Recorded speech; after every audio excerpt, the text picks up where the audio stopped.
আসসালামু আলাইকুম। আমরা আগের ভিডিওতে আলোচনা করেছি যে জিন আক্রান্ত হওয়ার লক্ষণ বিষয়ে। তো যদি এখন আমরা প্রমাণ পাই বা যদি সত্যি কেউ জিন আক্রান্ত হয় তখন কি করব? এই বিষয়ে আজকের ভিডিওতে আলোচনা করব যে আপনার পাশে যদি কেউ জিন আক্রান্ত হয় তো আপনি কি করবেন? বা আপনি নিজেও যদি জিন আক্রান্ত মানে ভয় পান তখন কি করবেন?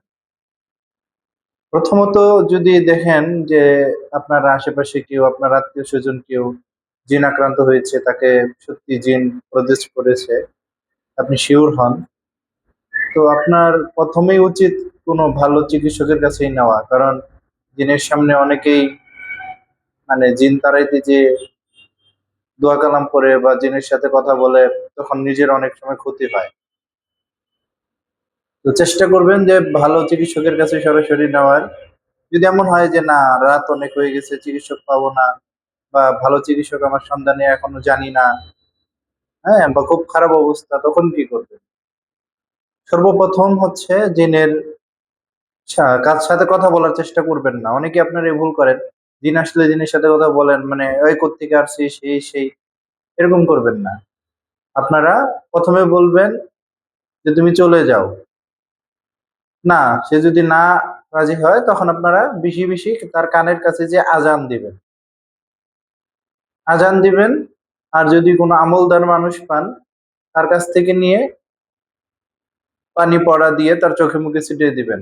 আয়াতুল কুরসি ৩ বার ৭ বার, সূরা ফালাক নাস ৩ বার বা ৭ বার পড়ে তার চোখে মুখে পানিটা ছিটিয়ে দিবেন। আশা করা যায় কিছুক্ষণের জন্য হলেও জিনটা চলে যাবে ওখান থেকে। তো এইভাবে এটা সাময়িক। আপনারা স্থায়ীভাবে জিনের সাথে ক্ষতি করে হয়তো করতে পারবেন, কিন্তু ভবিষ্যতে আপনার ক্ষতি হতে পারে। তাই জিনের সাথে আপনি নিজে না যুদ্ধ করে আপনি একজন ভালো চিকিৎসকের শরণাপন্ন হন। এটাই অনুরোধ থাকবে। তো সর্বপ্রথম করণীয় থাকবে হচ্ছে তার কাছে আজান দেওয়া। দ্বিতীয়ত হচ্ছে আয়াতুল কুরসি জোরে জোরে পড়ে পানি পড়ে সূরা ফালাক নাস পড়ে ওই পানিটা তার চোখে মুখে ছিটিয়ে দেওয়া। এখন ২ নম্বর পয়েন্ট হচ্ছে যে যদি আমি ভয় পাই যে রাতের বেলা, তখন আমি কি করব? তো দেখেন, ভয় হচ্ছে জিনের সবচেয়ে বা শয়তানের সবচেয়ে বড় অস্ত্র। আপনি যদি ভয় পান, শয়তান আপনাকে ভয় দেখাবেই, জিন আপনাকে ভয় দেখাবেই। তো অতএব ভয় সর্বপ্রথম হচ্ছে ভয় পাওয়া যাবে না। ভয় পাওয়া যাবে না। আপনি নিজের প্রতি বিশ্বাস থাকতে হবে যে আমার কেউ ক্ষতি করতে পারবে না। আল্লাহ আছে আমার সাথে। আমি আল্লাহর উপর ভরসা করি। তো যদি এই মন মানসিকতা থাকে তাহলে কখনোই আপনার কোনো জিন ক্ষতি করতে পারবে না। সর্বপ্রথম আপনার সাহস লাগবে।